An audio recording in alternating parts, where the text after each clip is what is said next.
Hello there. This is an astrological forecast for Sagittarius for November 2010. And this also applies if you have a Sagittarian ascendant.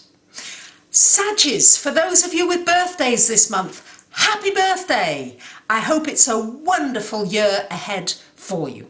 So this month, we're looking certainly at completions, endings, things that have been hanging over that you maybe haven't had the courage to complete, haven't been sure about completing. Well, anything connected with relationships or a friendship, this is coming up for grabs this month. So there may well be something that it's like it's occupying a space. It could be a relationship or something that's not healthy or not working, where something else could come in that's much more nourishing, but it's being blocked because you need to make this completion. Also, a nice kind of friendship could come into you this month as well. That's looking very possible.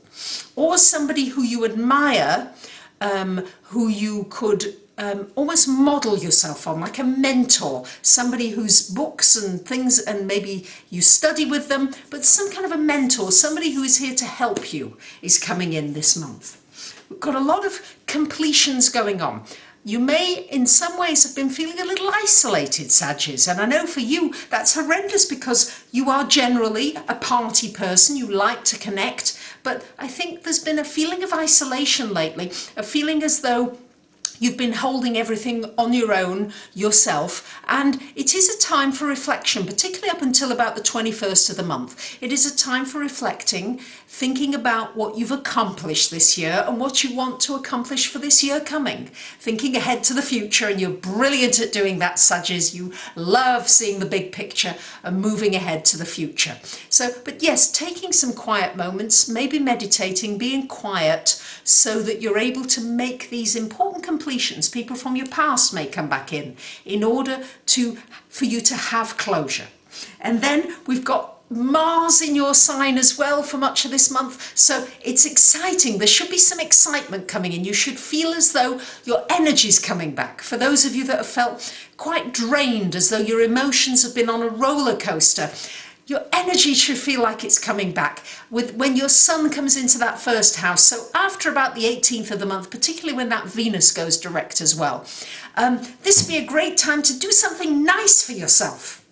Either to maybe have a new hairdo, a makeover, buy yourself a nice piece of clothing, doesn't have to cost a lot of money, or just something nice for yourself that feels good for yourself, or maybe a workout or something sporty. Doesn't really matter what it is, as long as it feels good to you. This is time to build back up your self-esteem, your self-confidence. Many of you have lost a bit of confidence on the way with all these huge changes that have been taking place. But this is going to be a good month for communication, for getting your point over, for networking, and also for a feeling as though you've got some of your power back. Some of your strength is finally coming back. So make good use of it, because your finances, I know for many of you, are quite dire. For many of you, it's very up and down, and you're applying for work and it's very touch and go. Time to just look at your values. What's important to you? Are you looking for the kind of work that is important to you now? Or are you just widening your net because you need the finances? You need to look at prioritizing what's important to you. So if it's finances you need right now, maybe you need to settle for a job that maybe isn't quite what you were looking for, but at least takes the pressure off financially. So it's about transforming how you see money and how you work with money, and all of that is going on for you this month. It's a longer transit, but it's still the backdrop of what has been going on. For many of you, there are big changes around the home. Many of you will find yourselves moving. If you're not moving, you're going to be moving, or there's a relocation on hand, maybe connected with your work, or there's a change in your family situation, or you move to a different area or a different state, or even a different country. I know, Saggies, many of you would be delighted to hear that. Music to my ears. Yes, moving to a new country or somewhere else. That's a distinct possibility, especially with Jupiter going direct after the 18th of the month. You may find that some new opportunities open up for you. So widen your net. It's important that you widen things. I know, and I don't think that's going to be too difficult for you to do, Saggies, because Saggies, you like to look to the future and you like to widen everything. It's going to be a month where you will still you'll still have the feeling you're doing a lot of things on your own and you're not getting as much help as you'd like. There is help there, you just need to allow it to come in. I think some of your relationships are not as nourishing as they could be and maybe are past their sell-by date. Think about them during this Venus retrograde until the 18th of the month, and then after the 18th, take action.